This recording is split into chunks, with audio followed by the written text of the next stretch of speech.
Okay, so I will call the Select Board meeting of January 7th, 2019 to order and invite you to rise and join me in the Pledge of Allegiance. I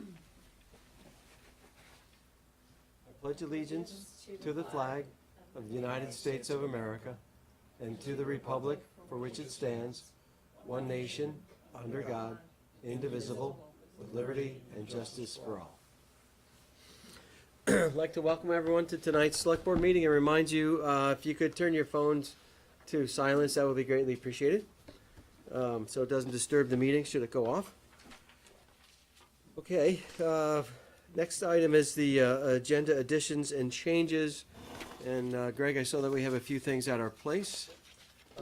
Couple things. Made some corrections to the resolution in appreciation of Randy Viennes. I reached out to Randy and just clarified a couple things, so just some edits there that you can see. Okay, and that for item 6G. Correct. Okay.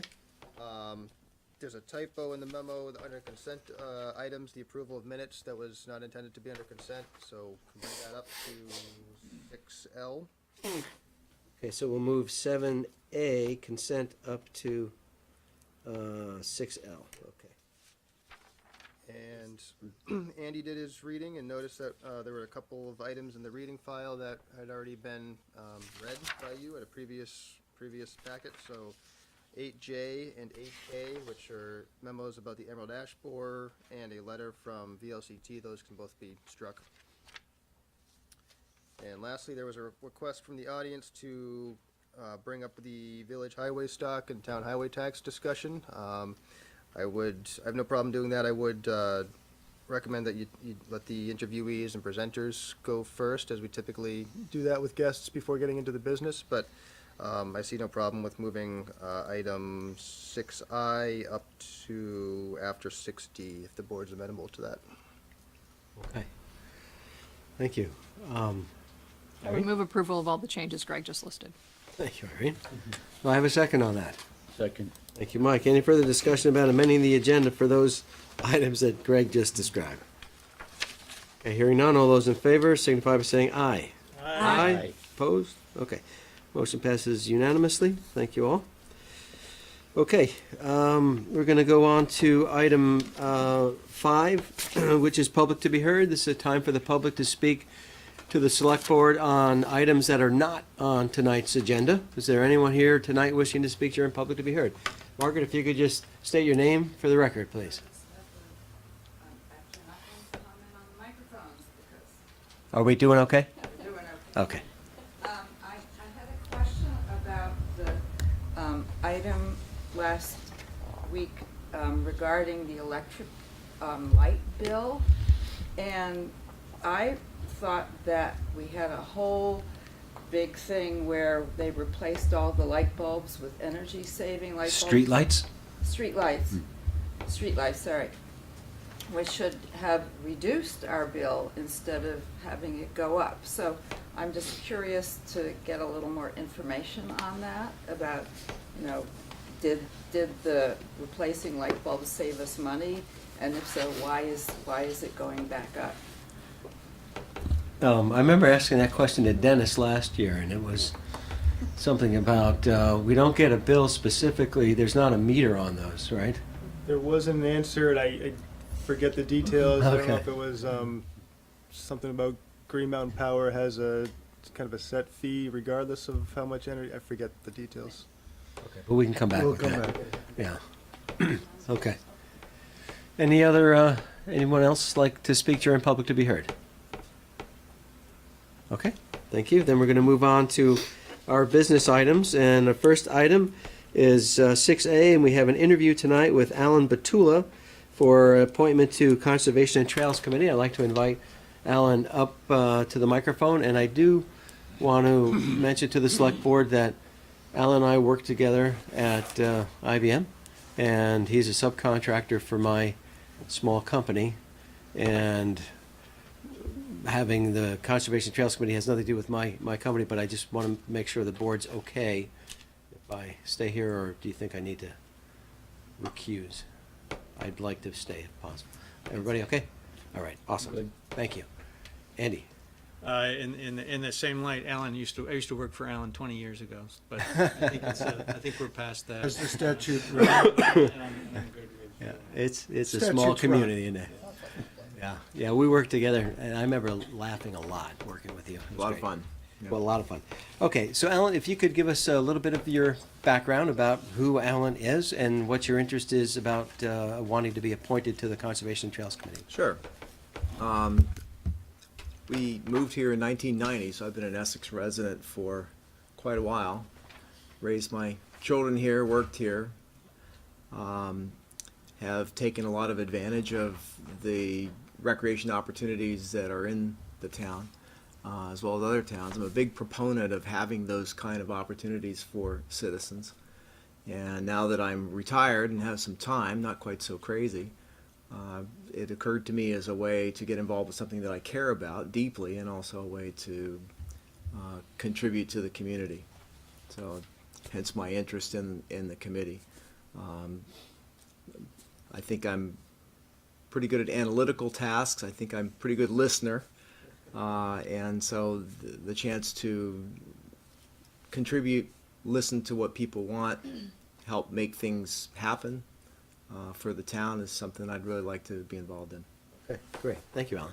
So I'll open it up to the board for any questions for Alan. Mike? I don't have any questions, but I wanted to thank you for stepping up and volunteering Thank you. My pleasure. very much. Irene? Have you attended any of the meetings or any of the work days for this committee up until now? I have not. No, I haven't. I've been a taker, not a giver so far. Evan? Yes, sir. so you've been nearly a 30-year resident now. Yes. You've seen the village and the town change over those years. What do you see the role of the committee and some of the places and the need? Just as a kind of point of interest, I lived in the town for a number of years, and then I've also lived in the village, so I've actually lived in both communities. I think one thing that I see that I would like to have some impact on is the use of the treescapes, the urban landscape that we have. I think as we've seen the concentration of development, particularly in the center, which I think is a good thing. I like to see things compact, but also we have to make sure that those spaces are inviting. It's not just concrete. And I think that tends to happen unless you try to do something about it.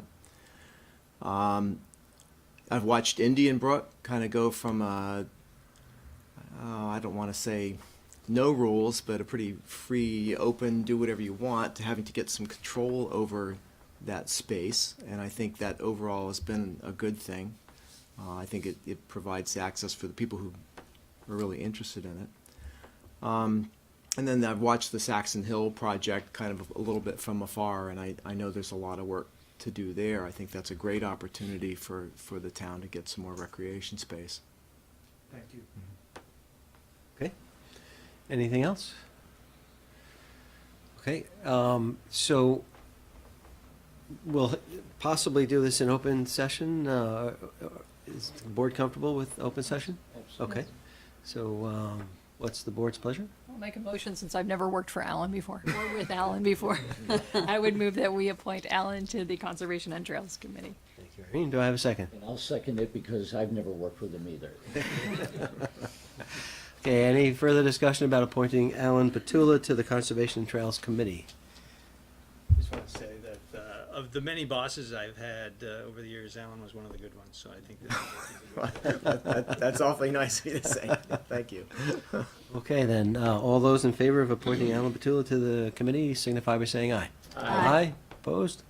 Okay, motion passes unanimously. Welcome aboard. Thank you very much. And Thank you, Alan. Staff will reach out to you. Okay, great. Thank you, Alan. You're welcome to stay for the whole meeting if you like, or you're welcome to go. Okay, we're going to move on to business item 6B. We're lucky to have another interview, an appointment perhaps, to the Energy Committee. And Dave, I'd like to invite you up, and if you could help me with your last name before I butcher it.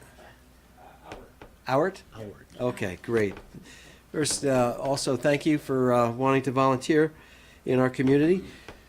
So similar to Alan, I'm going to ask you if you could give a little bit of background about yourself and what your interest is on being appointed to the Energy Committee. Sure. Dave Howard, originally from Utica, New York. Moved here over 9 years ago to work at dealer.com. I've been working at dealer.com ever since. Met my wife at dealer.com. We've been married over 3 years. We lived in a condo in Essex Junction on Pearl Street for about 2.5 years. Then we moved to South Burlington.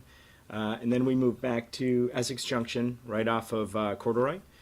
We've been there almost 2.5 years again.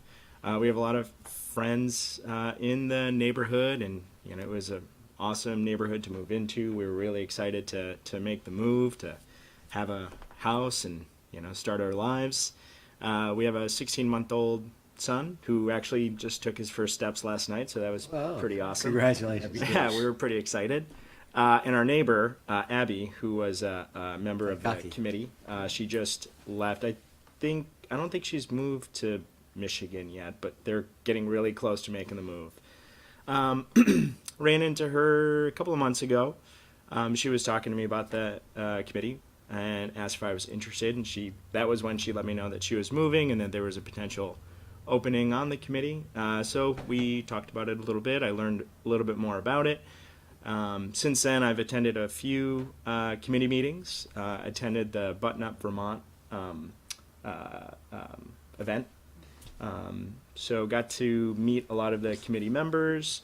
Got to learn more about what the committee does, and based on what the committee works on and what they pride themselves on, and the efforts that they do to find efficiency and helping the helping the Essex and Essex Junction be more efficient and implementing more solar and things like that. My wife and I have embraced that lifestyle, I guess I would call it. We have solar panels. I drive a electric hybrid car. So I mean, the values that the committee has, I feel like I have the same values. I think of the same things as just as important to my son's future as future of everybody else. Being part of the committee and participating and contributing felt like a pretty solid fit, and hope that I can contribute to the committee and its driving values. Excellent. Thank you, Dave. Okay, I'll open up to the board for questions to Dave. Anybody? Elaine? Do you have any thoughts on particular projects you're interested in taking on as part of the committee? Well, working at dealer.com, actually, there are a lot of Essex and Essex Junction residents. So something that I've already done is reaching out to our wellness team and starting to make connections with residents in Essex and Essex Junction for future, to advertise and promote future events like the Button Up Vermont initiative. There are a lot of other events going on in the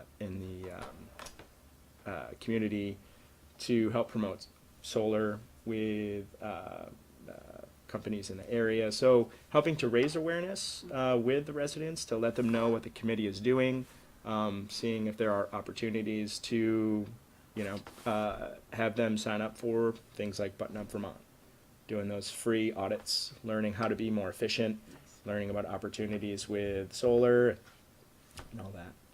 So I hope to be able to, I guess, start helping with creating the bridge between the residents at work and what the committee is doing. That's great. Anybody else? Irene? Someday the town will buy an electric car. I've been asking for hybrids for years and electric cars ever since. What do you recommend? What do you drive? What do you like? Why? I just leased the Honda Clarity, and it's pretty great. Yeah, I like it a lot. You had one before that? Yeah, I had the Ford Fusion electric hybrid. It was nice. I liked it, but the Honda Clarity it drives much better. Some of the features on it are space age, it feels like, compared to what I was driving, which is pretty funny. Thank you. Yeah. Okay, anybody else? I did run into Will Dodge, and he spoke very highly of you. Great. I know you attended a couple of meetings and did the button-up. So, great. Okay, if there's no other questions, I'll ask what's the board's pleasure? You want to open session? Everybody comfortable? Okay. Anybody? I'll move we approve the appointment of Dave Hourt to the Energy Committee. Thank you, Elaine. Do I have a second? Second. Thank you, Andy. Any further discussion about appointing Dave Hourt to the Energy Committee? Okay, hearing none, all those in favor signify by saying aye. Aye. Aye. Opposed? Okay, motion passes unanimously. Thank you again for wanting to volunteer in our community like this. Thank you. And somebody from the manager's office will be in touch with you Okay. about next Great. steps. Thank you. Thank you. Thanks, thank you, Dave. Welcome. Thank you. Thank you. Okay, we're going to move on to our next item of business, which is a presentation from Will Moran of Essex Rescue. Welcome. We were just talking about you earlier today. About the assessment, right? We just went over Right. the budget. The municipal subsidy, which is what brings me here tonight. So do you have a presentation, or are you going to just No, talk I was just going to speak to it, if Okay, that's okay. very good. Very good. So I'll begin by thanking you, the board, for the opportunity to come and speak with you all tonight. I'm going to give you a very quick snapshot of our organization. A number of months ago, we had embraced all the communities that we serve through a municipal leader engagement night. And some of the members of the board, Irene, Elaine, and Evan attended, which was great. We utilized that opportunity to bring our organization to your table and to let you know about us. So just very quickly, Essex Rescue has served Essex and the other surrounding communities for about 48 years. In that 48 years, we have progressed from literally a single garage at the high school to a standalone organization that responds to about 2,300 requests for service per year. 90% of our staff is volunteers who contribute about 29,000 volunteer hours per year. That's about 500, a little more than 500 a week through 41 positions that we staff over the course of a week. Our service is staffed 24 hours a day through 2 different operational periods. And as I said, 90% of the people doing that are volunteers. We have 6 paid employees, including myself. We staff between 1 and 2 ambulances, depending on the time of day, just based on the increasing demand on our service, especially over the last 2 years. We identified the need to staff a second ambulance during our peak loading time, which begins to increase around 6 a.m. and peaks around 2 o'clock in the afternoon, and then it's a gradual decline out to about 10 o'clock at night. Sure. So we now staff a second ambulance between 9 o'clock in the morning and 5 o'clock in the evening, Monday through Friday. We'll sustain that for a period of time before we transition to staffing a second ambulance for probably our first step will be to go to 12 hours, and then after that will probably be upwards of 24, depending on how the increases in requests for service that we receive continue to climb. So. Our annual budget's about $880,000, of which your contribution is, I believe, 8.6%. The agreed upon municipal subsidy, which is a per capita rate, is $3.87, which a survey that was conducted statewide of ambulance services that specifically looked at municipal subsidies. Of those who responded to the survey, yours was 3rd from the bottom as far as the rate. So I can assure you that through our efficiencies in financial management and our efficiencies in cost recovery through billing of both federal, state, and private payers, we do our very best to recover what funds we can that are available to us before we go to our municipal partners to request for municipal subsidies. So $3.87, I can assure you're getting a fantastic deal. The highest respondent in the survey was $64 per person. So I think you're getting I think we're serving you very well from that standpoint. So there's a lot I could say. I spent well over an hour talking with your members of the board this past fall. But what questions of yours can I answer? I could go in a lot of different directions and talk about why our service costs what it does. But so much of what you're paying for is the cost of preparedness. Essex is very fortunate to have a paramedic licensed transport service that's based in your community. Our average response time is 5 minutes and 24 seconds to anywhere in Essex. As compared to many of our partners around Chittenden County, I think you guys should be proud of having a service in your community that I will say with 100% insurance, our service is looked at as a very, very well-respected and well-run service statewide. So, what questions can I answer of yours? We're very fortunate to have your service in our community, absolutely. One of the questions that came up during the budget discussion was that assessment of the 387 per capita, and we know that as your needs arise for servicing calls, that you're going to need more another ambulance. And are your capital needs already in that 387, or would we be looking at a step function increase to pay for capital? So, as of right now, yes, $3.87 does account for our capital savings as well to purchase future equipment. We have a capital plan in place that identifies ambulances, cardiac monitors, things like that, which are our big capital expenses, as to when we will be purchasing those next. As more likely, I think the biggest impact on future adjustments to the per capita rate are going to be more to do with staffing. Essex Rescue is an anomaly statewide when it comes to our ability to foster a volunteer staff. I can say everywhere throughout the state, volunteerism and EMS is not immune from this. Volunteerism is down. We know the EMS workforce statewide is shrinking, and we are most likely statewide we over-rely on volunteers to staff ambulances. In 2018, the National Highway and Traffic Safety Administration published a New Hampshire statewide assessment of their EMS system, and one of the criticisms of that system is that it's over-reliant on volunteers. So the impact that I see as the executive director is, and I've seen this with other services, is that as call volume increases, you begin to it's an overtax on the volunteer, right? So if I have a volunteer who works a night shift, they go to work all day and they arrive at our station by 5:45, and then they're on for a 12-hour operational period overnight. So they come off duty at 5:45 in the morning, and then they have to go to work the next day. And I will routinely come into work in the morning to find out that the crew has been up all night, or they've got to bed at about 4:30 in the morning. So at some point we will hit that critical mass where this is just not a sustainable model for volunteers any longer. But I will say, and we work very hard to do this, we do everything we can to take advantage of those volunteers who are available to us. We completed a recruitment campaign in the fall of 2017, which netted us a net gain of more than 20 volunteers. We currently have a waiting list to get onto to join our organization. I can tell you from the colleagues that I speak to around the state, no one has that problem that I do.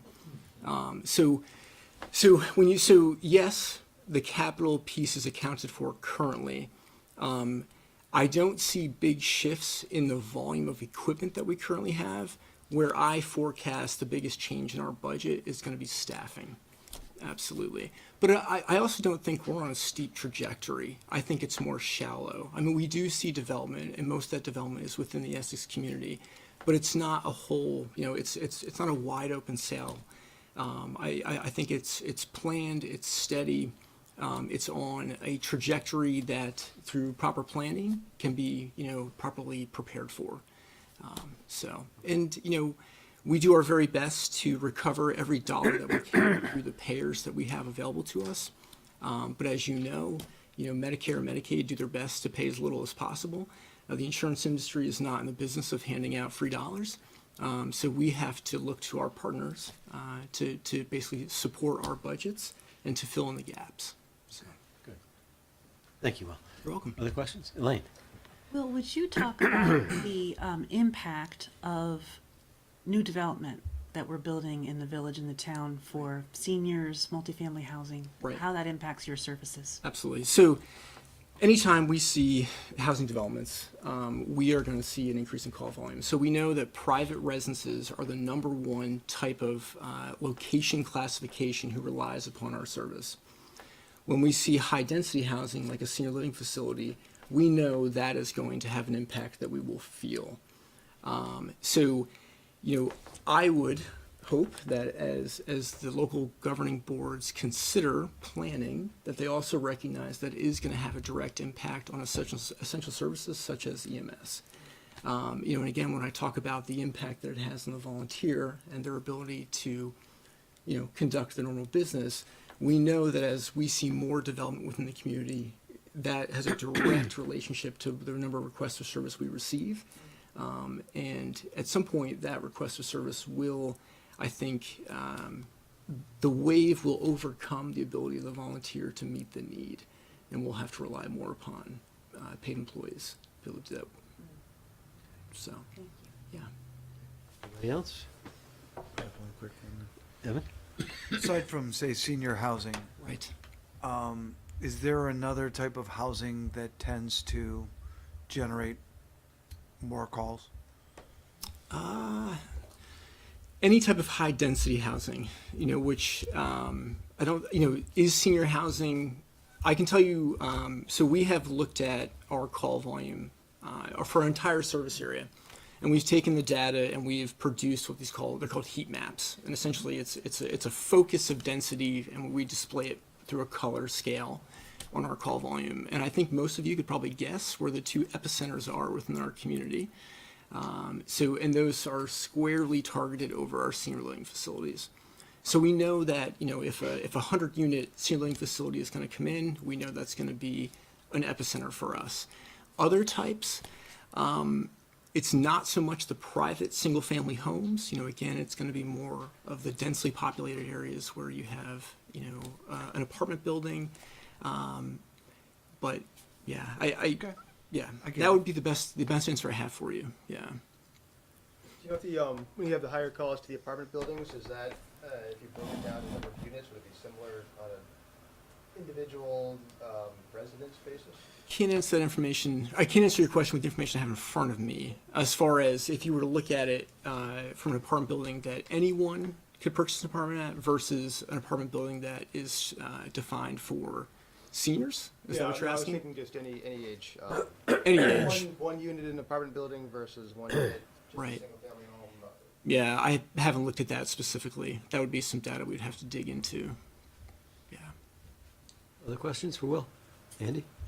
You mentioned that we're supporting your capital plans, and we've commented earlier on ambulances. How about your building? Is it okay? Is it? And it's a Right. It's you got a 99-year lease and a 100-year floodplain. We do.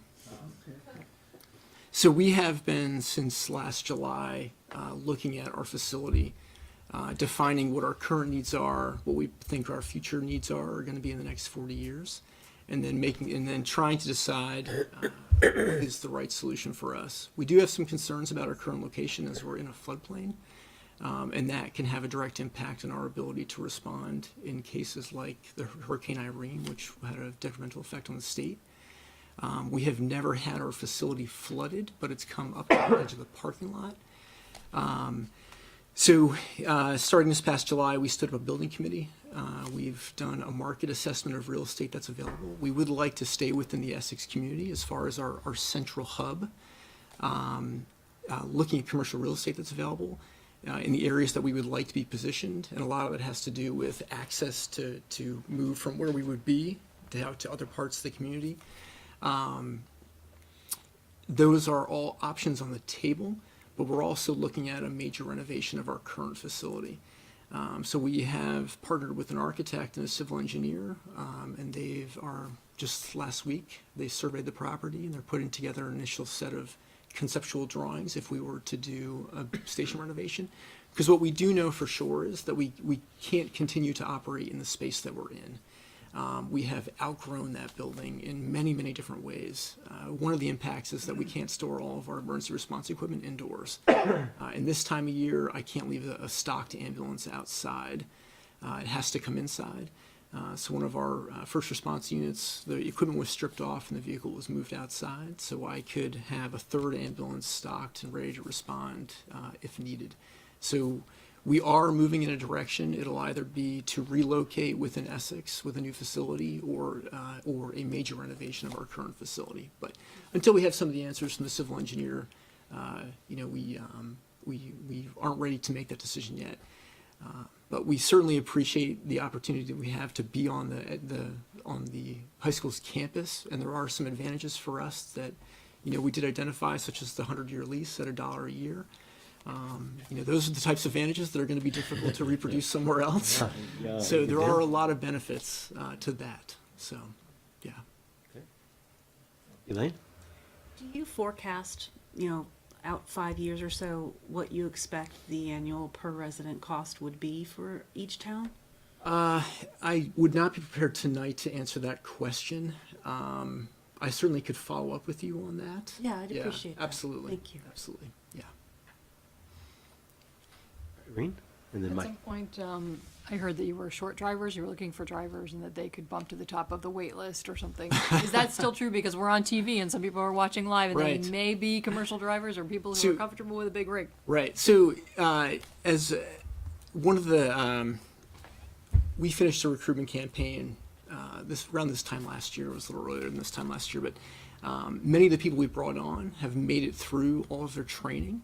So, in that year's time, in which we had a significant need for drivers within the last year, a lot of that need has been answered. But that comes in ebbs and flows. What we can't predict is when, we could have 7 or 8 volunteers next month, say, hey, for whatever reason, I'm going to be exiting the organization, and then all of a sudden we find ourselves facing that need once again. But we have, since I took over the organization, we've made quite a few changes to streamline our training processes. We've also taken steps that when we get providers into our organization that have previous experience, they are fast-tracked through our driver training process, and we recognize their prior experience to be able to get them through their training more quickly and efficiently, to get them into the front seat of the ambulance so they can operate it. And we take advantage of what they can offer us more quickly. So, yes. So we are always looking for volunteers. We're always accepting applications. We don't always have openings. But we do maintain an inventory of applications, and as holes and openings come up, we reach out to people who've applied, and we get them. We have a fairly defined application process and interview process, and we get people into the pipeline and moving. So, yeah. Mike? I'm curious, this doesn't have anything to do with the budget, but Sure. what were you doing before you came to Essex Rescue? So I spent my career in emergency services started 23 years ago with the city of South Burlington. We had a junior firefighter program. I spent the last 15 years working as a senior firefighter paramedic for the city of South Burlington. During that time, I was also the emergency medical services coordinator. So in that capacity, I worked directly for the fire chief and my specialty was emergency medical services and helping him run that portion of the municipal service. So. Kind of a nice fit. It is. It is, very yeah. fair. Any other questions for Will? What's the call volume, and how is that increasing year to year? Sure. So the total call volume for 2018 was 2,280 requests for service. And if you compare that to the calendar year 17, it was a 4% increase, and that was 2,194. So it was approximately a 4% increase. Okay. And if you transport somebody, you go to a site and you have to transport somebody, then insurance, I think, pays you. Right. But if you don't have to transport, but you go and you administer whatever you have to do, and you don't transport, who pays for that work? We do. So up until 3 weeks ago, that was an expense that we wrote off. In some cases we arrive at someone, and I'll give you an example. In some cases we get called for someone having a diabetic emergency. Their glucose is very low. We arrive on scene. We provide treatment at the advanced life support level. We correct the underlying medical problem. And ultimately, because of the support the patient has available to them at home, they don't require transport to the hospital. But all the equipment that we've used, the fuel that we've used, the ambulance, the mileage in the ambulance, all of that goes unpaid for. There are some payers who will pay for an assessment that does not end up resulting in a transport.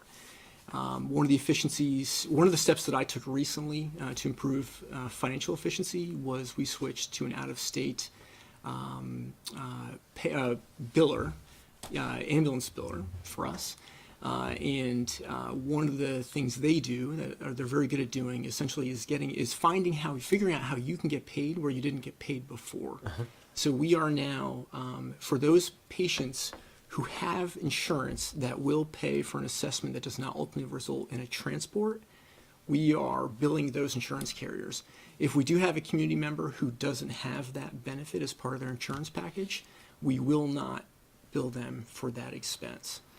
So I can say that what you bring up is a problem that every EMS organization nationwide complains about. Is that, so often we go out and provide essential services, but then there's no ability for us to recover the cost.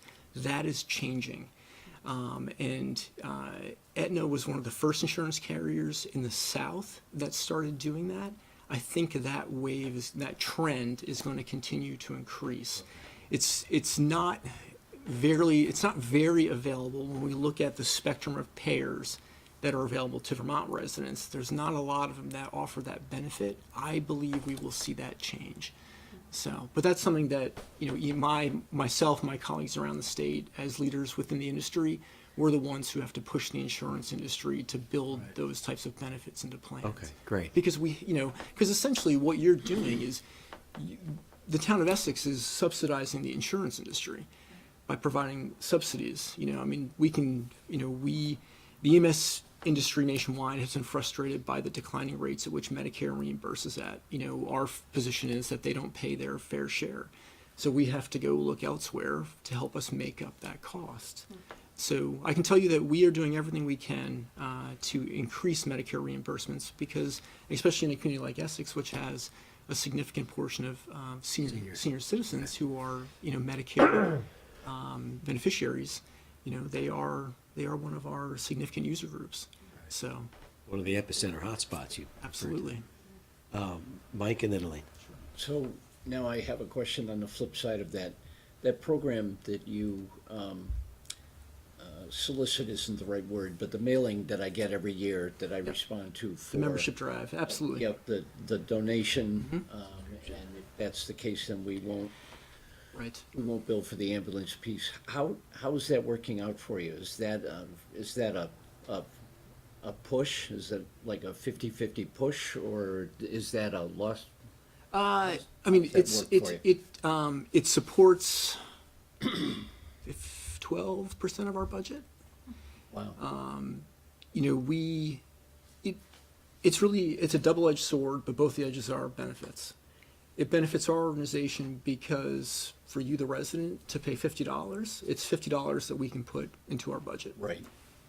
That's our benefit. The benefit for you or the community member is you will never pay, in that calendar year that you sign up for, you will not pay $1 more if you get transported by ambulance beyond what your insurance benefit is. So if the insurance payer pays 60% of the bill, we will write off the remaining 40%. It works from our standpoint because far more, we get more subscribers into the membership program than we do as far as users. Right. So it is a net gain for us. But there's also, for those who choose to spend the $50, it's a significant, it's not an insurance policy, but it's kind of like an insurance policy, and it's one that will insulate you from having to pay anything beyond what your insurance anything beyond what your insurance benefit already is for ambulance transport. So. It's the easiest check I write every year. Yeah, Well, we really. appreciate your membership. So. It goes to a good cause. Yeah. Elaine? What is the basic cost to roll out an ambulance? I know that it varies depending on the call, but Right. what are you spending when you send someone out? So the easiest way to answer that question is to take your annual budget, or just take your call volume and divide it by to take your annual budget divided by your call volume. Okay. which is a very simplified answer, and I don't think it paints an entirely accurate picture. But if I was to give you that number, it would be $386 per response. But that's an oversimplistic number, but it does give you some gauge at what the cost of readiness is. And then when you talk about the calls that don't result in transfer to a hospital, what's the ratio of they do and they don't? Right, so it's about, Like what the percentage number of calls call- are non-transports? Yes. It's about 30% of our calls are non-transports. Yep. It's a big chunk. Yeah, Yeah, a significant big chunk. chunk, right. Absolutely. Yeah. Yeah. So if you figure we on average respond to about 6.4 calls per day, Two of them. two of those are going to be non-transports. So Anything else? Anybody? No. So thank you for coming in Welcome. and for providing such a vital service to our community. absolutely. And I'll just end by saying I do plan on continuing the municipal leader engagement night, and you guys will see an invitation late next summer for that, and I hope to see you all there. So Thanks, Will. Good. Thanks again. Good luck. For all you Thank do. you. pleasure. Okay, we're going to move on to business item 6D. We're going to hear from Paul from GMT. Paul, how do you pronounce your last name? And Mark Okay, so Paul Boney Boney. and Mark. Okay, and we're going to hear about Green Mountain Transit, and we were just talking about you and our budget earlier as well. We thought you might be. Yeah. So do you have a presentation, or are you just going to be Got talking? a handout, I believe? I have a handout, a very small handout. First off, my name is Mark Sousa. I'm the general manager. I was here last year. I see some familiar faces. So this handout is fairly brief. I figured we'd be focusing on obviously the financial part of the presentation that we had done previously. So if we can just kind of get into the presentation. Unless, Paul, you had some opening statements? No, I just thought, you noticed there was an increase in your assessment this year, We noticed. and we figured you probably would pick up on that. Yeah. And I think it's very fair that you understand a little bit more about the finances of GMT as to why that was necessary. It's the first time, I don't know how many years since I've been involved with GMT. So try to give you a picture tonight of what's going on and why that was necessary, and answer any questions you might have. Okay. Sounds good. So if I can highlight on page 2, which gives you the urban revenue types based on FY17, we're going to update this, obviously, but this just gives you a pie chart that tells you where our funds actually come from. What's happening across I would say, between the federal government and the state government, funds are becoming level funded, especially from the state. And so VTrans is kind of level funding every year, but as you all know, costs go up. We have union contracts, et cetera. And so what we have found ourselves going into FY19 is fine. It's FY20 that is the reason for the assessment increase. So that just kind of gives you an overview. The rest of it is mostly just information for you to have, very similar to what I had shown to you last year. So this year, it's typical for GMT to have the assessments right around 3% every year. This year, due to some budgetary issues for FY20, the board voted to actually increase to the member communities, which Essex is, up 1% more, which, as Paul had mentioned, was 4%. Some of the reasoning for that. Some of the budget challenges, the staff and board have been working creatively to balance the budget with the least impact to partners and passengers. As you noticed, on December 18th was the vote from the board. The urban system isn't the only place facing financial struggles. All areas affected. The staff is working to look at options in the rural systems as well. So how we're made up is we have an urban system, which are the member communities, and the rural system, which is Washington County, Franklin, Grand Isle County. We also do Sugar Bush and Stowe seasonal service. So those are rural areas. The urban area, which is Chittenden County, we have the assessment ability per the charter. In the rural area, we do not have that ability. It was never put in the charter. The charter was originally just about CCTA, Chittenden County. But since we expanded and took over GMTA in Washington County and then Northwest Public Transportation up in St. Albans, kind of merged everybody together, but that assessment didn't change. So just the member communities in Chittenden County are the only ones we can assess. The rest become donations, basically. What we're actually trying to do is we're trying to maintain the urban system, urban area with the ridership. The double-edged sword, as I heard earlier, is when gas prices go up, ridership goes up. Problem is when gas prices go up, so do our costs to operate the vehicle. So ridership right now is up about 3.81% system-wide. So as you saw the prices go up in our fuel, the ridership always kind of dictates as it goes with it. And that's countrywide. That's every public transit agency pretty much in the country. Everybody was down. We're down 6 to 10% when the gas prices were really low, and that was again nationwide. So it's very, our industry is very, you can actually kind of gauge what's going to happen. Over the next coming weeks, staff will present service options for the board with hope to creating efficiencies and improvements in the system to benefit overall health of the organization. One thing we're presenting to our board is that we're giving them probably 10 options to meet the budget deficit we're going to run into in FY20. That can be everything from fare increases to possibly some service suspensions. But what we're going to maintain is we are definitely going to maintain the urban system so that there'll be no effect to Essex. It will be some other possible decisions that the board will have to make and recommendations, and we have actually a finance committee meeting tomorrow morning, which will present that to the board as well, which will give some options for the board to make a decision which way they want to go and how to get to a certain location or a certain spot in the budget. As of late this afternoon, actually, we've been working as a staff, just kind of trying to find all the options that we can on the table, and we actually came up with some actually good news. So we may have found some options that we'll share. And Paul doesn't even know this yet, so sorry, Paul. But we literally just found it before I got over here. So so we're working just trying to find the best way, so we don't want to impact the service too much. And so that's kind of the goal for us to present to the board, so they have a full picture when the decision is made. The overall goal is to maintain the services for our passengers, and again, like I said, ridership being up 3.81%, we're trying to continue that because as ridership gets better for us, it means more funds for us. It means across the board. There are stick figures, they're called stick figures. There's an acronym. Transit always has acronyms, and I can never get that one right.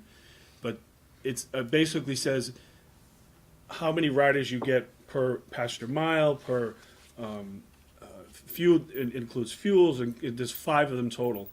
If our ridership continues to grow, then we could effectively continue to receive those stick figures, which is about $200,000 for each one. So almost $1 million. We did lose one 2 years behind, so we did lose one, which we were pretty close to losing anyways. So we're maintaining the 4 that we have, and we think as ridership continues to grow, we'll probably just continue to maintain, hopefully get that 5th one back. So that's a lot of information, it's a lot of words, but basically just wanted to kind of come in here, let you know where we are for FY20, and we'll continue to kind of make sure that, the assessments, hopefully the 1% was like first time since I've been here as well, so that 4% instead of 3. Guess one thing I'd like to just give to your board a little sense of where we've been in the last couple of years and what our situation really has turned into. This is something that didn't happen overnight. We've seen this coming for the last 2 or 3 years. We've had some significant fund balances in the rural system. That's down to a point now where we will exhaust that during this fiscal year. So there'll be no fund balance, nothing to go back on. The cash position in the urban area has been decreasing annually, so that we're certainly going to be in a position now for the first time since I've been around of asking the board for an anticipation note in anticipation of grant funds, just in case our cash flow gets to the point where we have trouble paying bills. When we look at, and you saw the percentage of federal and state funds, and even most of the federal funds come through the state, or a lot of those do. that has not even been level funded. To try to balance out our rural system, the state has moved 200,000 out of the urban system into the rural system to help prop that up, but that certainly left us $200,000 short of where we needed to be. So that was a major factor. The other thing that we've had to do to kind of keep things afloat is there are certain federal funds come in that we can use for operating. We had a little bit of a backlog of those funds available, and so we've been having to infuse those into the operating going forward. So we're reducing those amount of funds that are available. So I'm just trying to paint a picture to you that the board's taking this very seriously. It's going to take some reasonably serious measures to make sure that we can balance our budget, and basically that's all we're really attempting to do now is a balance. It'd be nice to be able to build up another reserve, but we don't see that at this particular point in time. Your ADA funds, if you notice the chart in there, I think your senior does the scheduling with that van, and over the last couple of years they've done a really great job. Now that can fluctuate. All you need is a couple of people moving in that require SSTA services. If they're not picked up by your senior director to get them on the senior van, you can see a spike. But hopefully, once you see that, you'll be able to work with our staff and get that person into your senior van whenever possible. So that's been working out really well. So congratulations on being able to handle that. So is there communication then between your board and our staff that if there is a new ridership for the SSTA that we're made aware so that we can reach out to them and see if the senior bus? Reasonably good. You can correct me, Mark, but I believe between your senior director and our staff that does the same kind of work, that there is that communication. Super, good. Yeah, and then the federal shutdown's not helping right now. So, so we are kind of anticipating what the next step could be if line of credit if we have to, et cetera. But federal shutdown's not helping, so that we can't draw down any funds. Sounds like challenging times. Challenging times. Most challenging I've heard, actually, since being on the board. Yeah. Okay. Questions? Elaine, I saw your hand first. Do you have any figures you can share regarding ridership, particularly at the bus station in the village?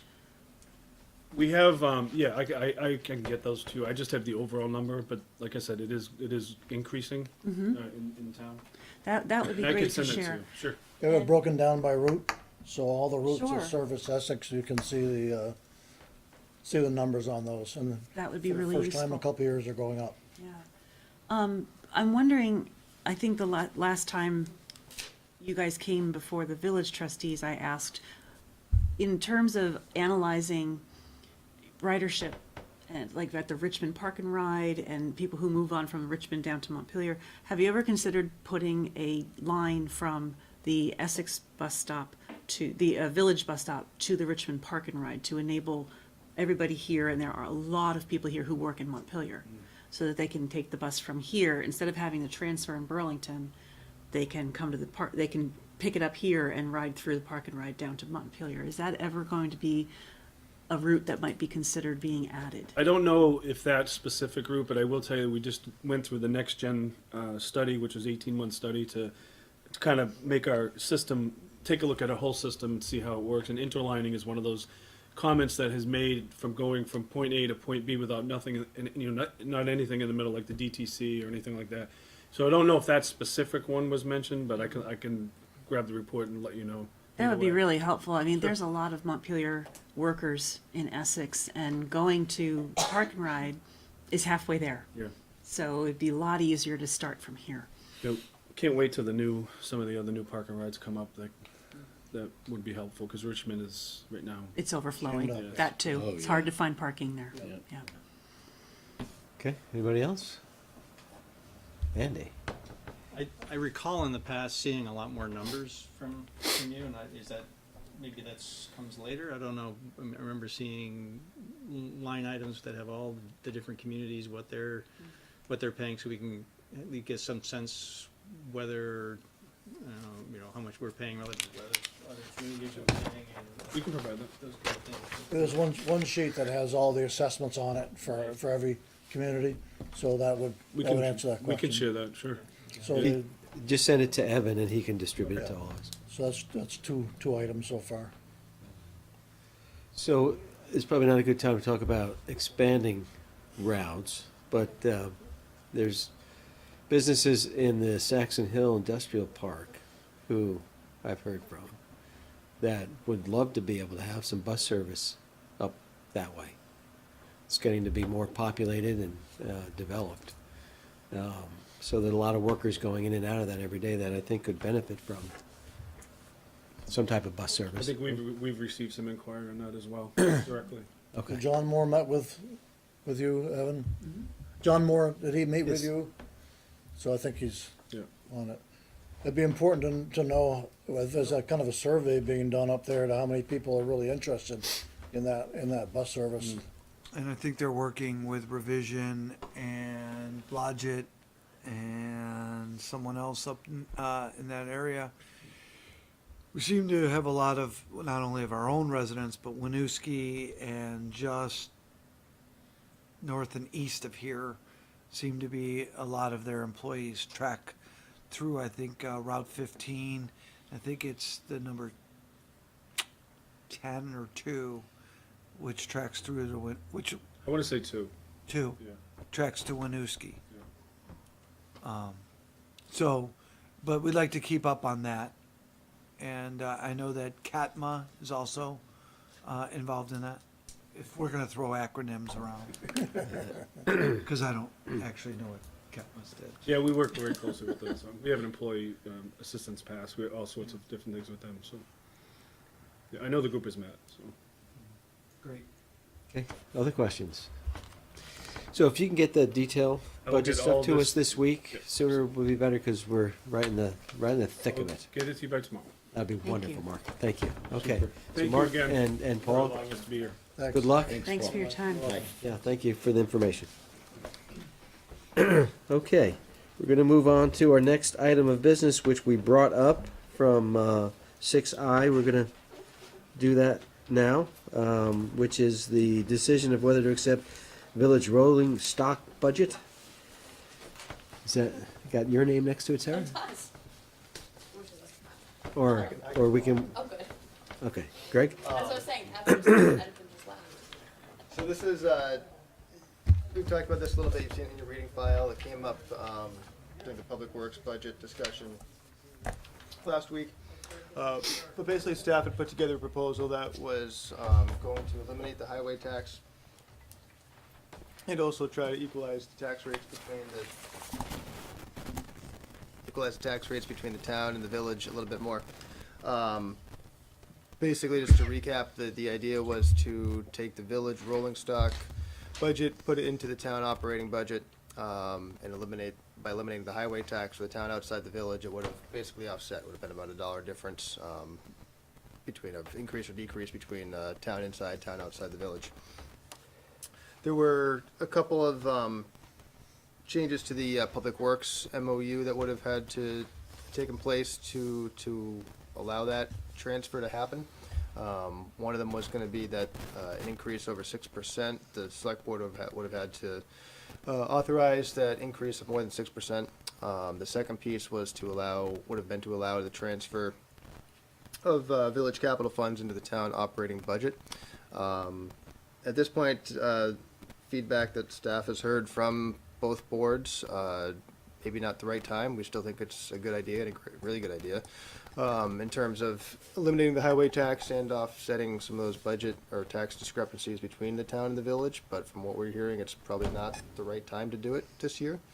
So recommendation is that it be held off, postponed this year, the select board not accept the village rolling stock transfer, still keep the highway tax in place for the town outside the village, and to keep this idea somewhere on the back burner on a shelf somewhere to be pulled off and dusted off and reconsidered as other merger consolidation discussions take place.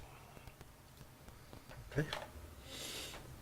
Questions or comments about leaving the rolling stock with the village and the highway tax as is. I think the village trustees are gonna have to make some other adjustments. I think, Meeting tomorrow. okay. One of the, yeah, so, one of the options for us would be to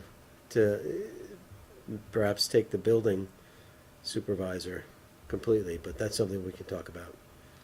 I think the trustees would, if this were the case and the rolling stock did not transfer and the highway tax remained in place, that there would be other areas that the trustees need to explore reducing in order to maintain a favorable tax rate.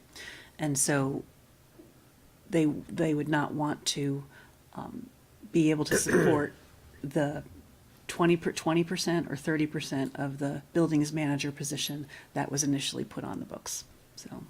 So that's something we'll have to have a discussion about.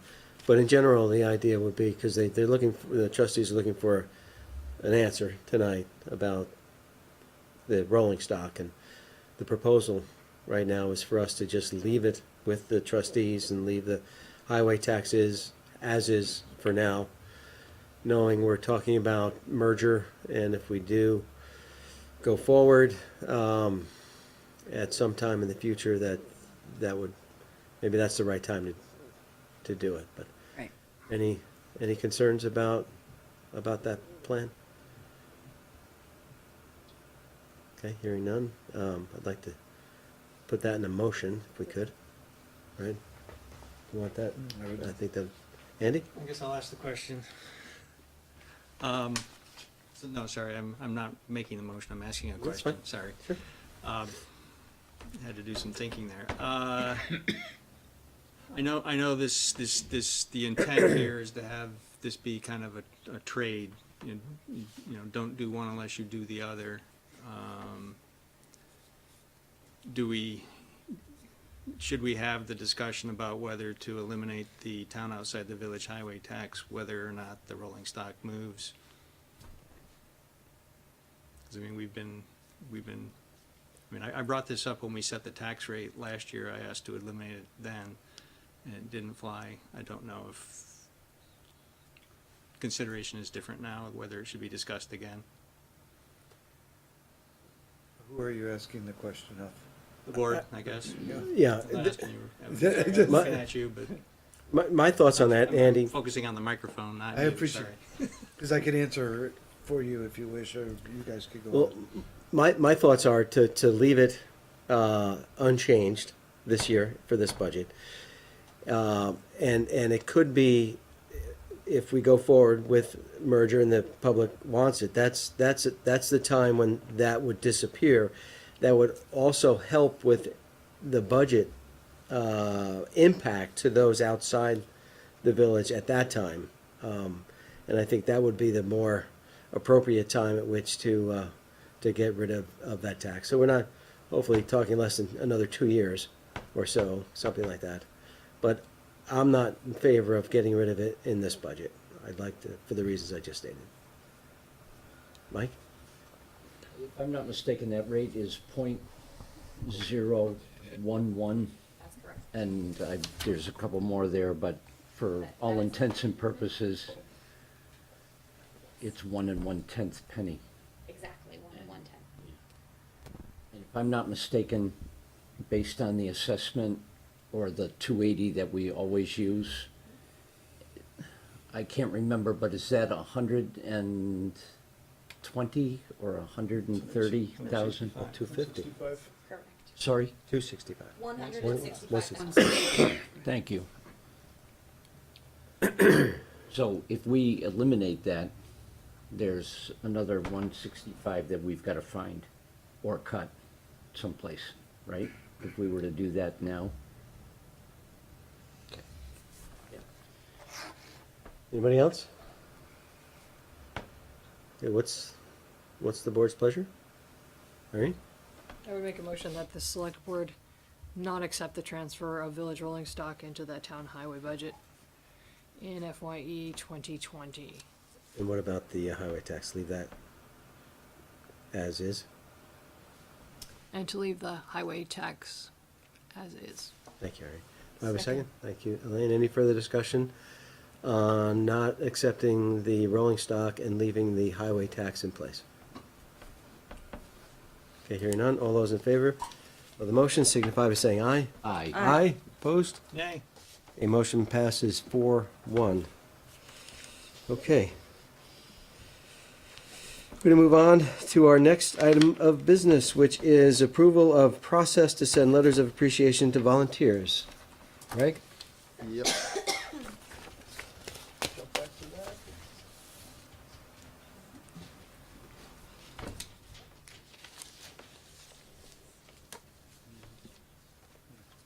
So this idea came up recently. Abby Tycock, you, as you heard, recently stepped down from the Energy Committee. The chair of that board, Will Dodge, reached out to staff, was interested in showing some appreciation for Abby. I think it started with the resolution was an idea, and we typically don't do resolutions. Abby was really good member of the Energy Committee, but she'd only been there for about a year before life circumstances took her away to Michigan, I think. But so started kicking around the idea more and figured that I can absolutely try to do something to recognize volunteers who do step down after they've done some service for the town. The idea was to do a general letter of appreciation from the select board, could be signed by the select board chair.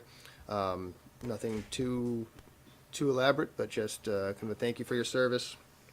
Between staff and the chairperson of the committee can try to come up with some tasks and ideas and thoughts that show what the person has done, any tasks they've worked on or efforts that they were a part of, and just be able to fill that form letter out a little bit, and then be able to put it on the consent agenda and bring it to the boards and have the chairman sign.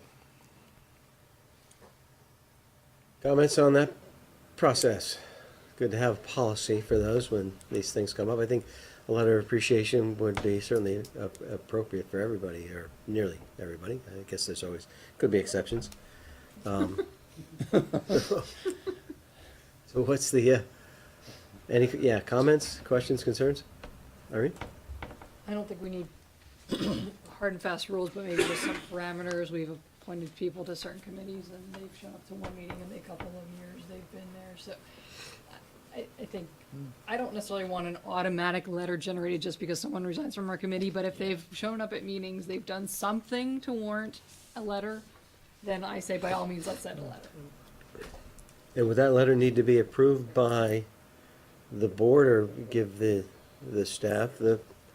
I would think that. Elaine?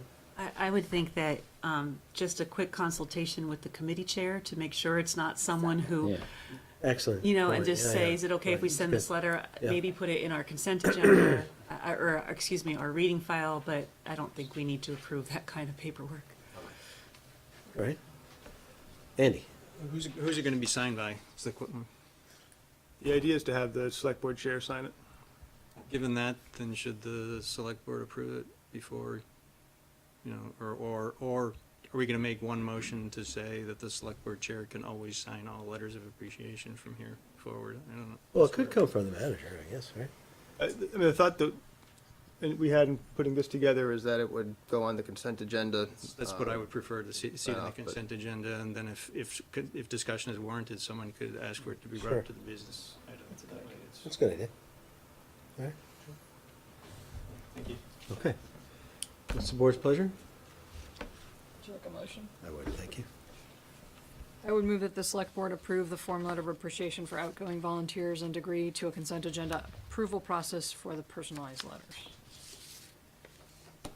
Second. Okay, thank you, Irene, thank you. Elaine, any further discussion about that process? Andy? There was some discussion right here about having the committee chair agree to the content as well. Do we need to have that as part of the motion, or is that just gonna be a process thing? I didn't mean for it to be agree to the content so much as provide some examples or input. No, that's not what he's asking, I think. He wants to know if the motion needs to include that process of having staff contact the chair of the committee at which the letter is. Well, there was Sorry? also the discussion about whether the person who's been appointed to the meeting ever even shows up for a meeting. Yes. Right, and the chair would know, right? The chair of that committee would know. Right. So it's not I'm not trying to figure out the right words here, 'cause, I don't know if you want to have the chair vet whether or not the individual is appropriate to provide a letter of appreciation. I mean, that was part of the discussion that we just had. I'd be willing to make a friendly amendment to the motion. Motion, I think. I suggest that we just say, in consultation with committee chairs. Okay with that? Looks great. Yep. Okay, sounds like it works well. Thank you, Andy. Okay. Any further discussion on that? Okay, all those in favor of this new letter of appreciation policy signify by saying aye. Aye. Opposed? Okay, motion passes unanimously. Before we move on to the next item, I need to apologize to my esteemed colleague, George Tyler, for not bringing you into that conversation of 6I with the rolling stock. That was totally my bad. I apologize for not bringing you into it. There's no bad anywhere about this.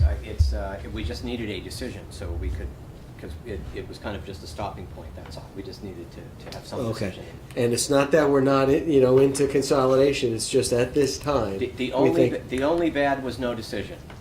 Any decision was a good decision. Okay. Other than to not decide something. Okay, Okay. but thank you for coming No tonight. problem. Again, I'm sorry for not bringing you. I'm going to stay for a little while. Okay, awesome.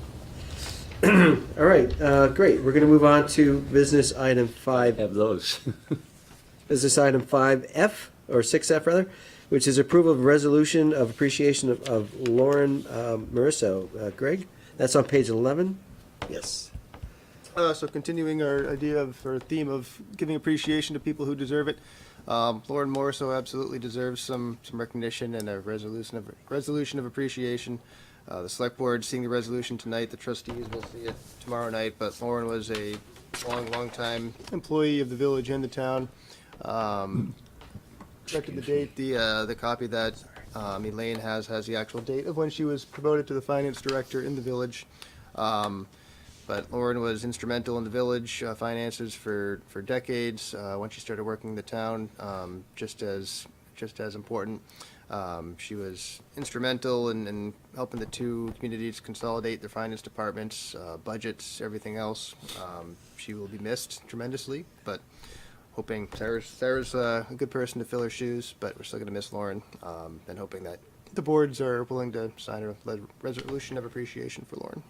Okay. Questions or comments about the resolution before us for Lauren Marisso? Many years of dedicated service. We're good? Okay, can I get a motion to approve it? So moved. Second. Thank you, Mike. Thank you, Irene. Any further discussion about approving the resolution in appreciation of Lauren Marisso? Hearing none. All those in favor signify by saying aye. Aye. Opposed? Okay, motion passes unanimously, and when you give this to her, again, tell her we will miss her and that we greatly appreciate the many years of her dedicated service.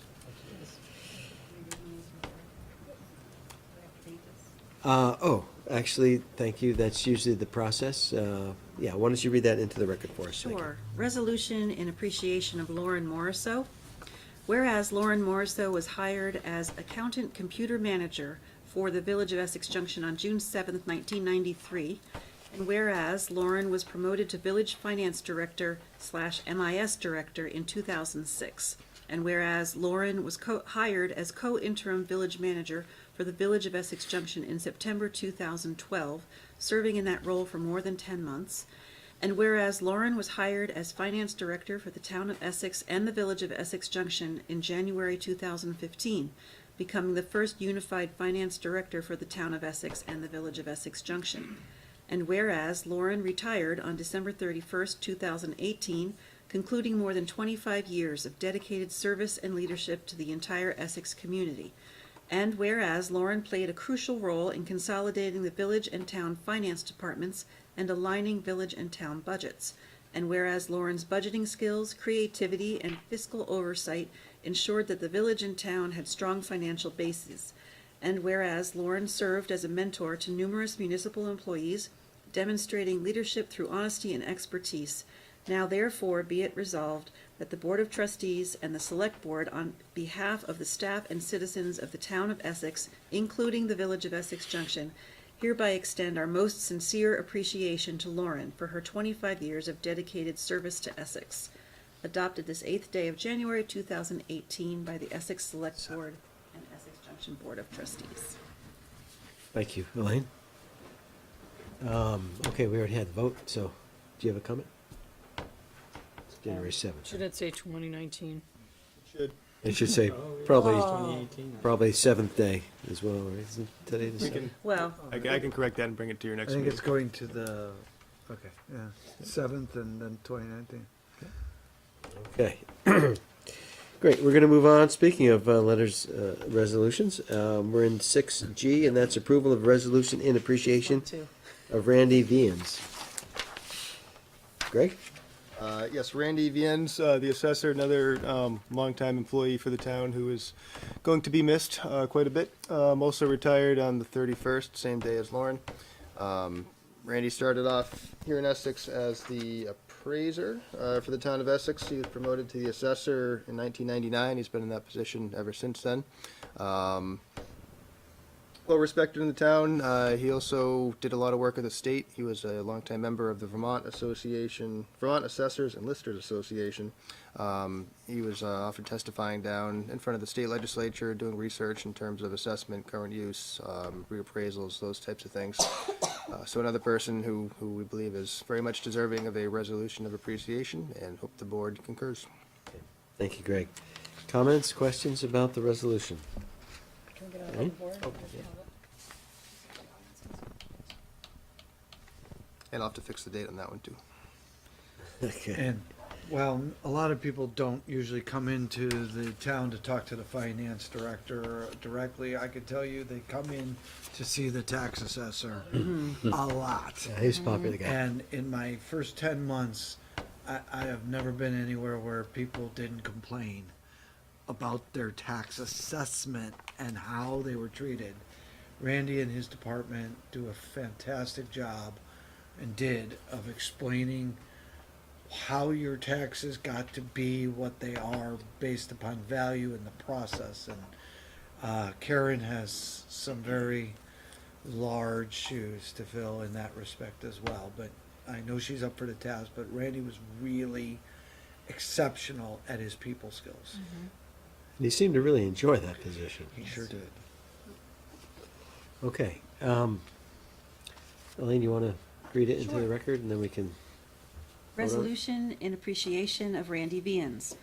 Whereas Randy Vians was hired as appraiser for the town of Essex in 1994, and whereas Randy was promoted to assessor in 1999, and whereas Randy retired on December 31st, 2018, concluding more than 24 years of dedicated service and leadership to the entire Essex community, and whereas Randy oversaw the 2007 reappraisal, and whereas Randy always treated residents, business owners, customers, and coworkers with respect and honesty, and whereas Randy was a longtime member of the Vermont Assessors and Listers Association, spending time on the board of directors and as chair of the legislative committee, and whereas Randy was a member of many legislative summer study committees and often testified in front of the Vermont legislature on matters such as assessment, current use legislation, and the state's equalization study.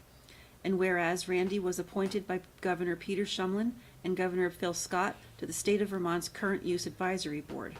And whereas Randy received the Michael P. Cyprian Lister of the Year Award from the Vermont Assessors and Listers Association in 2011. And whereas Randy received a Sherry Vermilia Award for recognition of outstanding service from the Northeast Regional Association of Assessing Officers, Inc. in 2017. Now therefore be it resolved that the Select Board, on behalf of the staff and citizens of the town of Essex, hereby extend our most sincere appreciation to Randy for his 24 years of dedicated service to Essex and the state of Vermont. Thank you, Elaine. Okay, what's the board's pleasure on that resolution? So moved. Second, Okay, I think Irene beats you there, Mike. that's fine. Okay, any further discussion about the resolution in appreciation of Randy Vians? Okay, hearing none, all those in favor signify by saying aye. Aye. Aye, opposed? Okay, motion passed unanimously. And when you do see him again, please thank him for his many, many years of wonderful We- service. He was just a nice guy to talk with. And we thank you all for your support of staff, and they certainly lasted long enough, and we're happy to be here that long doing the public's business. It's great. And even talking to people who are never happy when they come in, but they leave at least with a better understanding of why things are. Okay, we're going to move on to business item 6H, which is approval of town meeting outreach schedule and prep.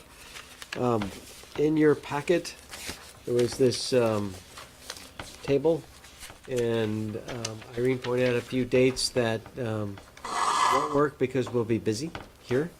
So I appreciate that, Irene, thank you. And I crossed those out, but the ones that are in yellow are the available ones. And as we did in years past, if everybody can sign up to do at least 2 events, and it's nice to have 2 people at an event, but it's not necessary.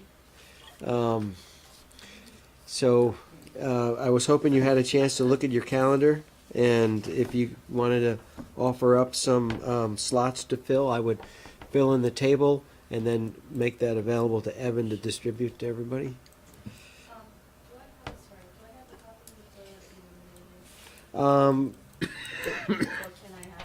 It's hard to see, there's just lines through. Yeah, they're just some slashes through the Like 5 and 7.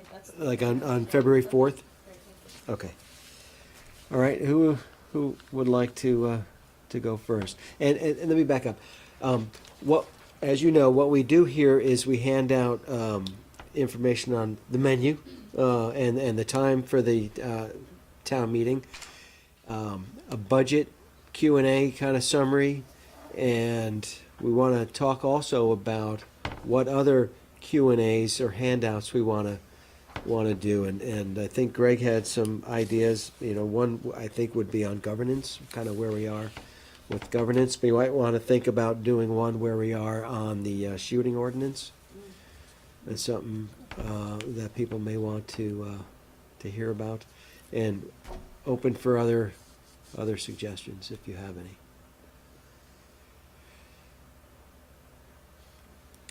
So why don't we start on dates then, if everyone's had a chance to look at their calendar. Irene, looks like you have a couple circled, or a few. Yeah, I'm good for line 6, line 10, and line 18. All right, you're going up to 3. That's awesome. Thank you. Sure. 18 there. Okay. And- Next, I can do 1. Where did it go? 12. Okay.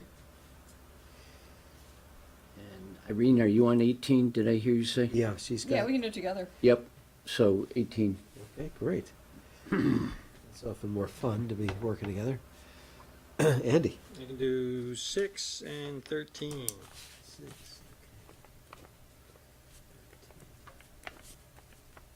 I'll have to get back to you with the third one. If I can. You say you have a third one? I do not. Can we get back? You don't. You got it. Okay, super. Thanks for the 2 though. Elaine. I can do 11 and 12. And did someone already take 18? Irene and I got that one. Oh, okay. Yeah, 18's covered. Find another date. Then, the 27th. Oh, Where's- so 22. Line 22. 11, 12, and 22.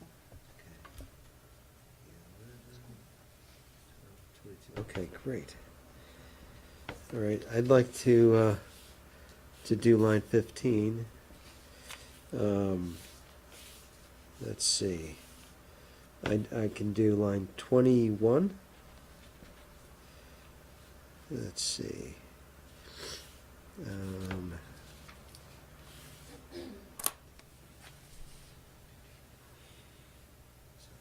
Shoot, I just realized. Line 4. How about that?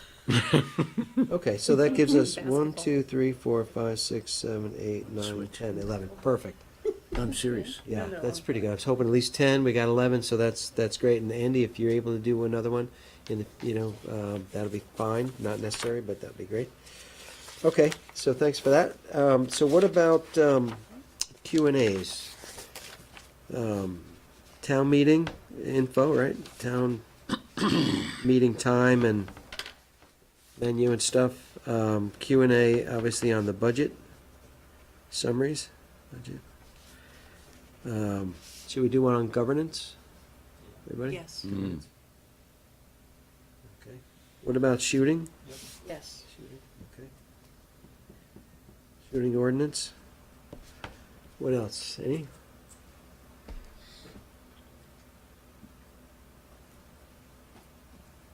Greg, do we miss any? I think you covered Think we're ones good? we were thinking. Okay. The Parks and Rec co-location, is that something that is Would gonna that- happen?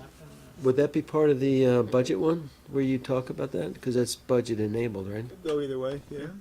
Or- It's or part of could the- it- it's part of the could it- budget, you could also, if you want to draw more attention to it, you could separate it. Either What, way. what would you guys like? I think the fewer pieces of paper to hand out, the better. People feel inundated if we're handing them too many sheets.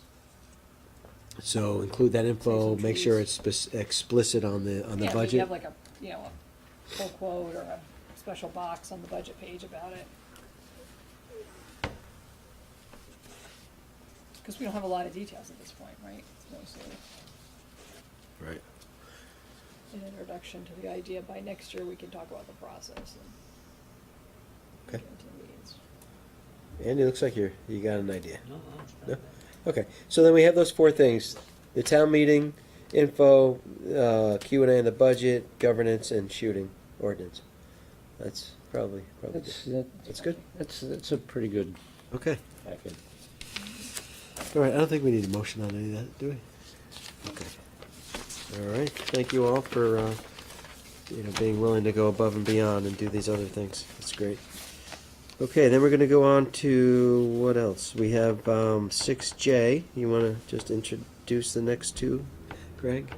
The, executive session things? Sure, 6J, there's a labor relations agreement coming up with the police, looking to inform you on management goals for that upcoming negotiation. And refer that it be discussed in executive session as is permitted through state law. And K? Moving on to K, evaluation of employees that we would also like to discuss in executive session. It's also allowed for evaluation of employees. Okay. And so our next item of business is 6L, and that's the approval of the minutes. So do I have a motion to approve the minutes of December 17th, 2018? Irene? I would move approval of minutes of December 17th, 2018 with select board member corrections. Thank you. All right, we'll start on page 1. And then go to page 2. Irene? Construction of the sentence in the middle of line 152 was a little awkward, I thought. I'd love to change a couple of words and have it say, since 2012, Ms. Delphia had been a member, an officer of the blah, blah, blah. And now welcomes the opportunity to serve for Essex. What line? 52. I thought I heard 152. Yeah. Sorry. Thank you. Go on, all right. 52, I can read it again if you want. Could you do it one more time? Yes. On line 52 in the middle, instead of in, I'd substitute the word since so that it reads, since 2012, Ms. Delphia had been a member, an officer of the South Burlington Planning Commission, and welcomes the opportunity now to serve Essex. Everybody okay with that? Okay, anything else on 2? Page 3? Page 4? Page 5?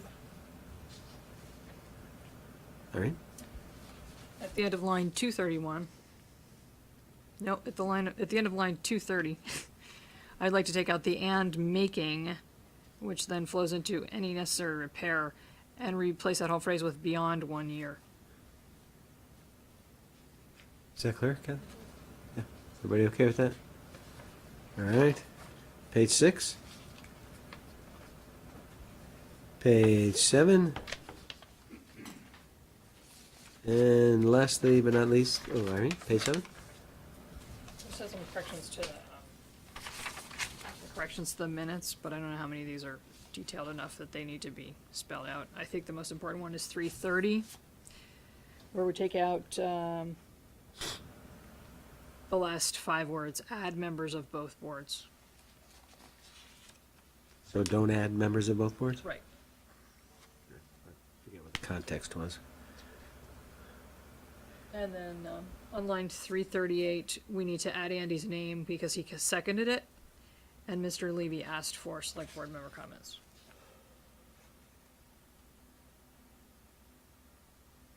Okay.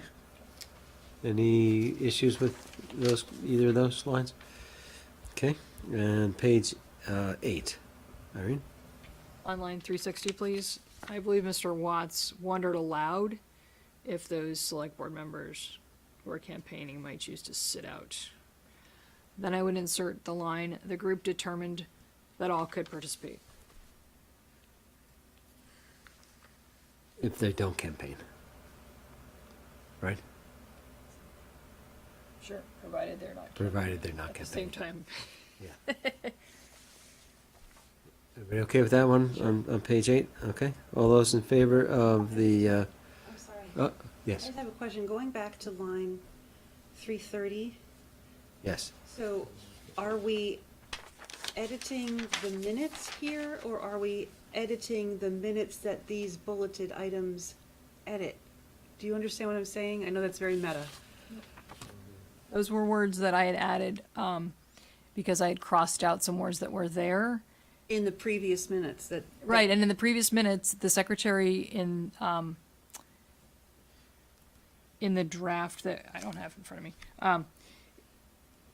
for example, she doesn't say to take out the words that I asked her to take out and add this phrase. So to just keep it simple, I'm taking out the phrase that I added because it's easier than saying remove these other words that I said to remove, blah, blah, blah, blah. Well, okay, so my Okay. question is, understanding what you just said, Irene, these particular minutes that these changes belong to are not the minutes we're changing. So we would We have to change reopen this those. line. We have to change this line in order to make the minutes make sense. Please, Greg. Just a process, this has happened a couple of times, so we have a new process that you might have noticed that we don't give you the minutes that you're signing tonight, because sometimes if there's corrections to the corrections, you have to go back a couple of times, so So we're correcting corrections. That's okay.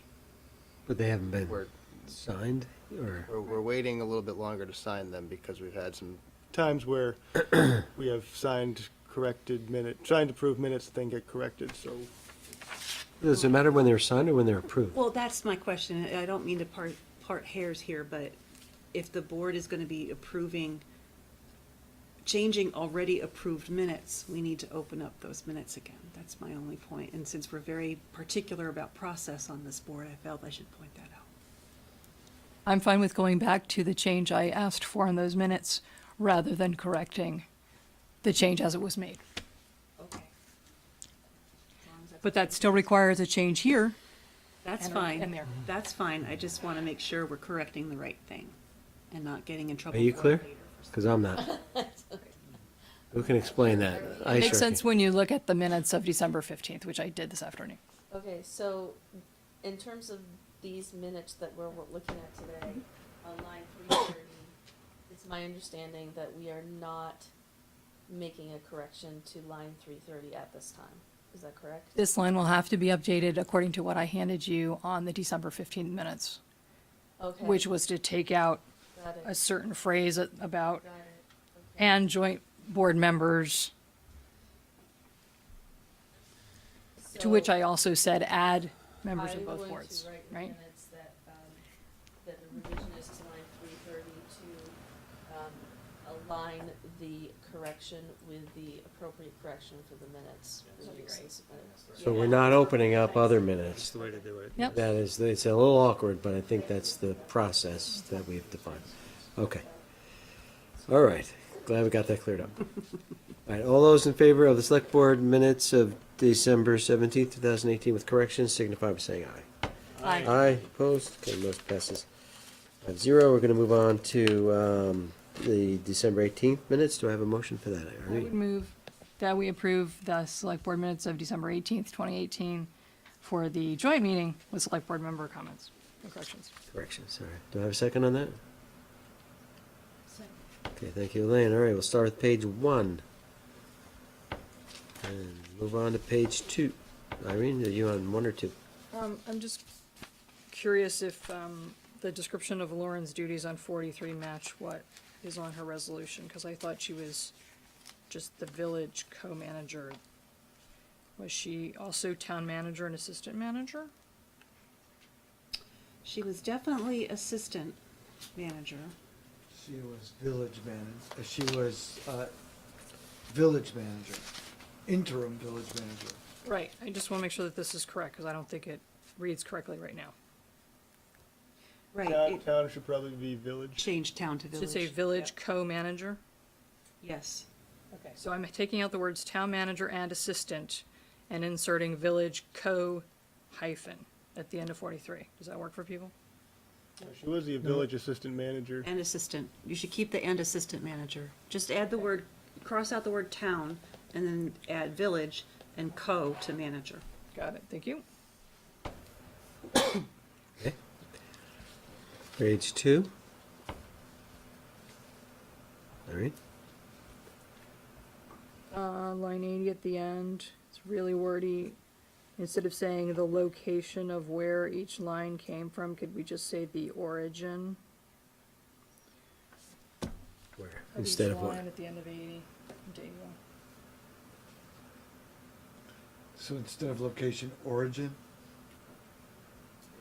Instead of that whole long phrase, location of where each line came from, it's just really redundant, and I think we could just say the origin of each line. It's Each just a line's simpler origin. way to say it.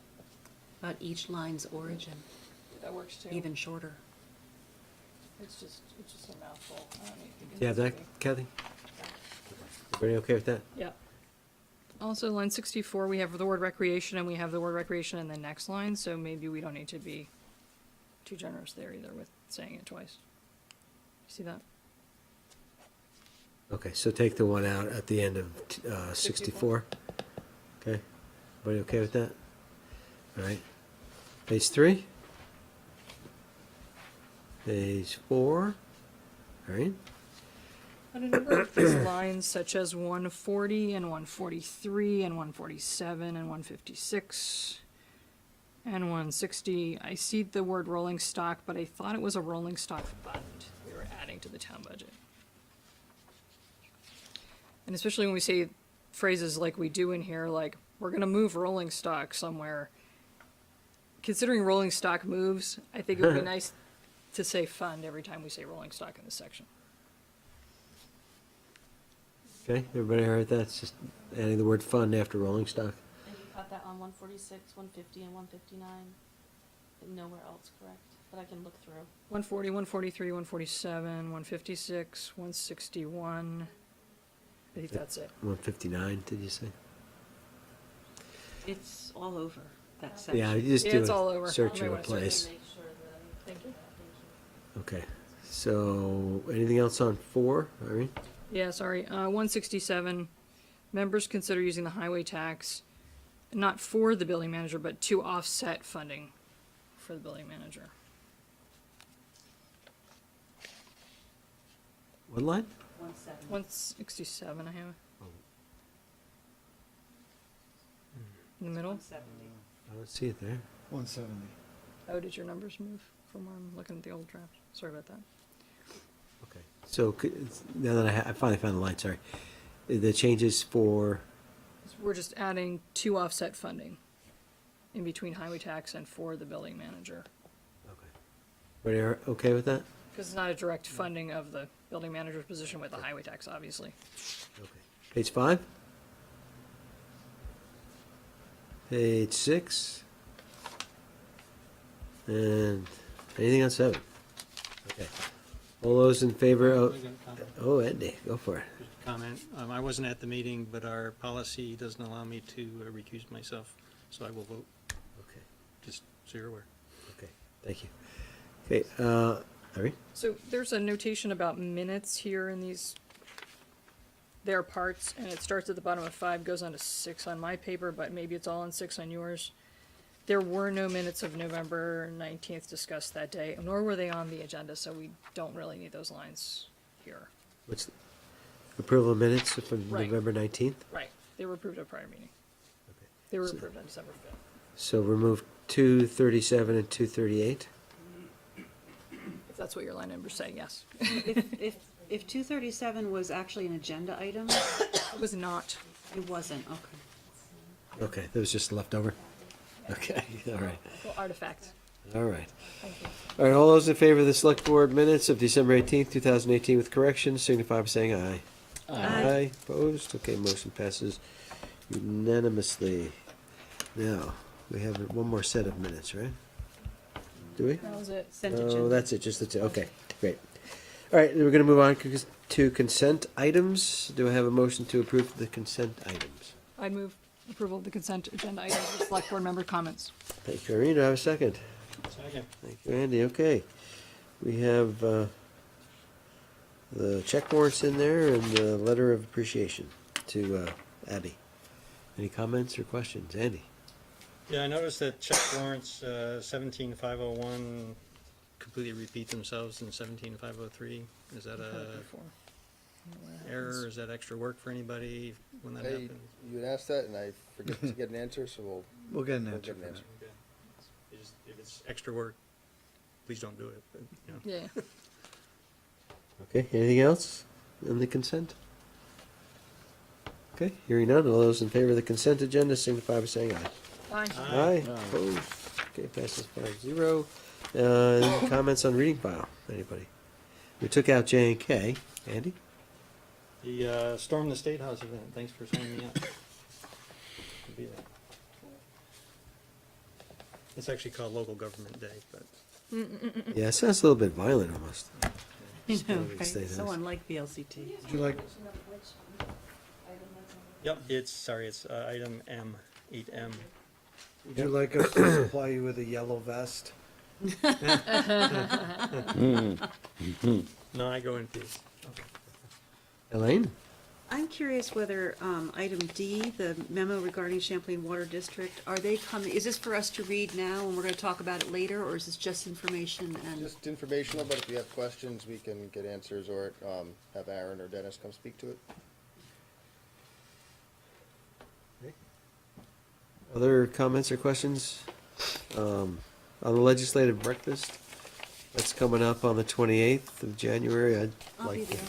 I'd like to sign up for I'm that. going to, but as That's a something member you of the can- chamber board. You guys Sign would us up? send me an email. We'll get Tammy or Travis to I'm send. going as a member of the chamber board. And I'm going for work, so already paid for. You're gonna be up at the head table, are you? No, I'm not. I'll be in the cheap I'm seats. certain- I am gonna be in the cheap seats. Well, I'll be there with you. In the cheap seats. Okay, Irene? On letter O, the meeting schedule, I'd like to draw your attention to the annual meeting time, which has changed. It has never been at 7 before, to my knowledge, so I'd really like to make it 7:30 so that we're consistent with what everyone is used to, because it's a The tradition. charter typo. says it has to be 7:30 also. That's a typo. Thank you. Charter, 7:30. I think that's something. I know we changed our meetings to 7, but I think that one, That's important. I think it's, yeah. Thank you. Otherwise, I'm sure we'd end up with a lot of people coming late and go, what are you doing? We already Is there a start late.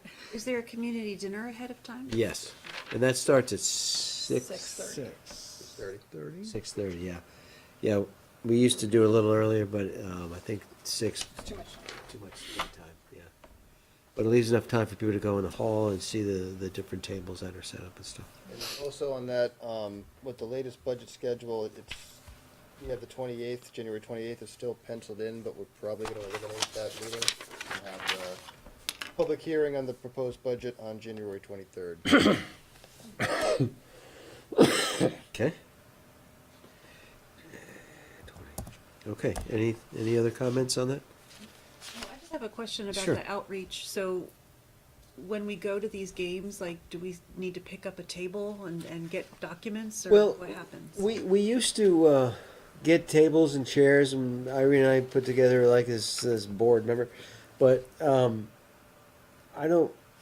think the main thing is to make sure that the staff knows how many copies we need to get.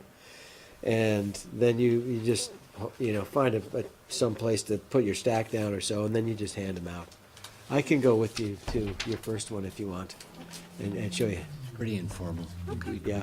We horse collar everybody that walks in the door. Ask them if they live in Ask them Essex. if they live in Essex. Right. If And they do, Okay. If they do, they get it. If they don't, just say, If good they luck. don't, you can invite them to town meeting anyway. I've That's done that right. to many people and they laugh. They laugh. By the third or fourth event that we've been at the basketball game, they're like, I already I already got got it. Okay, then if there's nothing more on the reading file, then let's go to, we have a need for an executive session, and we have a lot of motions to do to get there, right? Yep, figured we'd go upstairs. This should take about 5-10 minutes, maybe. Okay, so, Andy. I move that the select board make the specific finding that premature general public knowledge of the town's position concerning the proposed labor relations agreements with employees would place the town at a substantial disadvantage. Thank you, Andy. Do I have a second on motion one? Second. Thank you. Ooh, she passed. Thank you, Irene. Okay, any further discussion about going in executive session with motion one? And when we come out, there's no action, correct? So we can let Scott go home. All those in favor signify by saying aye. Aye. Aye. Okay, we need a motion two to make it legal. Andy? I move that the select board enter into executive session to discuss labor relations agreements with employees pursuant to 1 VSA Section 313A1B to include the unified manager, deputy town manager, and We sent Sarah home. not the finance director. Go, Mike. Okay, do I have a second, Mike? yes, you do. Thank you. All right, any further discussion about motion two? Hearing none, all those in favor signify by saying aye. Aye.